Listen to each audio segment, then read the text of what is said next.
नमस्कार मित्रमैत्रिणींनो, भावांनो, बहिणींनो. आज बघा मी माझ्या मायाक्का देवीच्या सवासण्या घालते.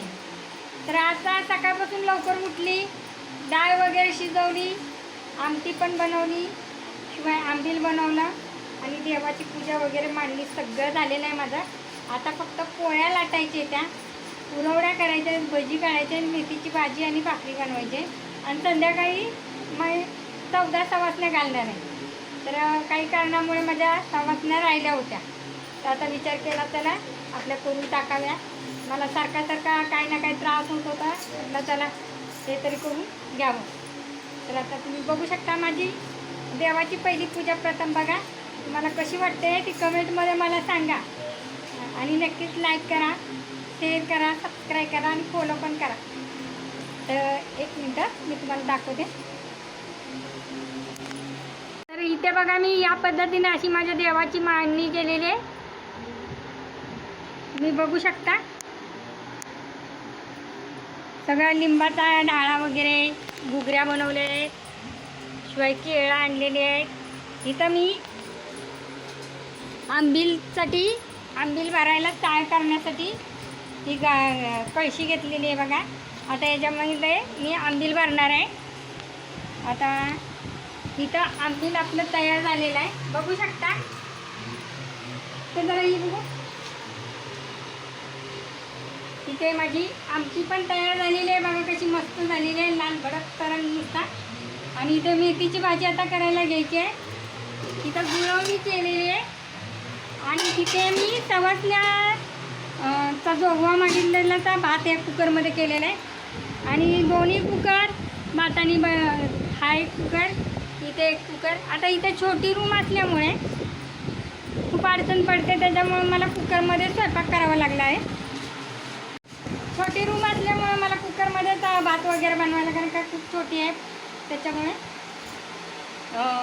कुकरमध्ये भाताचं केलं आणि डाळ वगैरे सगळं शिजवून घेतलं, कारण का जास्त मोठे पातेल, कारण का हा बेड पण आपल्याला हलवायचा आहे.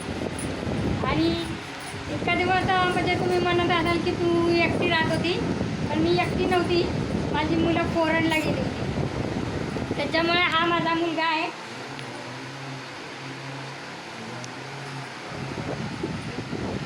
आणि ही सुनबाई आहे आणि इथे नात आहे.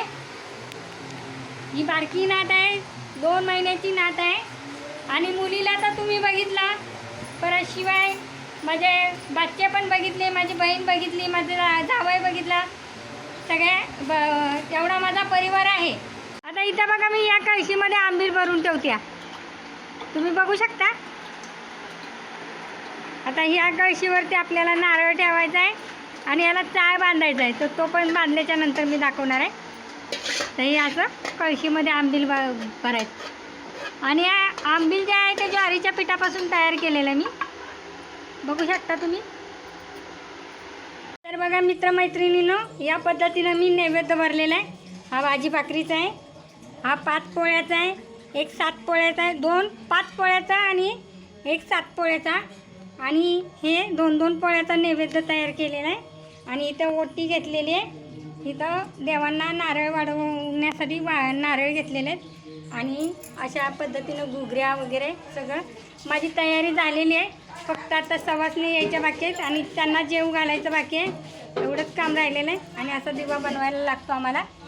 तर मी माझ्या साध्या सोप्या पद्धतीने केले.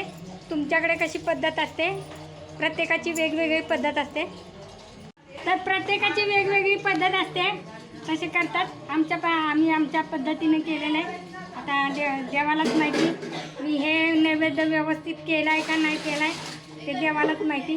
पण देवा, आमच्याकडून काही चुकी झाली असली तर माफी कर, आम्हाला क्षमा कर. साध्या भोळ्या मनानं साध्या भक्तीनं केलेलं आहे, ते मान्य करून घे. आणि ही आहे माझी नात. आणि आता आपल्याला फक्त सवासणी जेवल्याच्या नंतर आपल्याला व्हिडिओ आणखीन अपलोड करायचं आहे, व्हिडिओ करायचा आहे. तो झाला की मग झाला व्हिडिओ माझा सवासणीचा. तर नक्कीच मला तुम्ही सांगू शकता की कसा म्हणजे मी सवासण्या घातल्या, कशा वाटल्या तुम्हाला, नक्की कमेंट करा.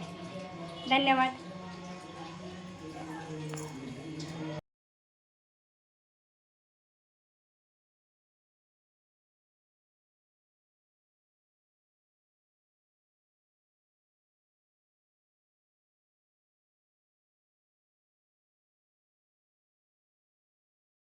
जेवण घालणं आणि जेवणाची ताटं धुणं हे मोठं पुण्याचं काम आहे.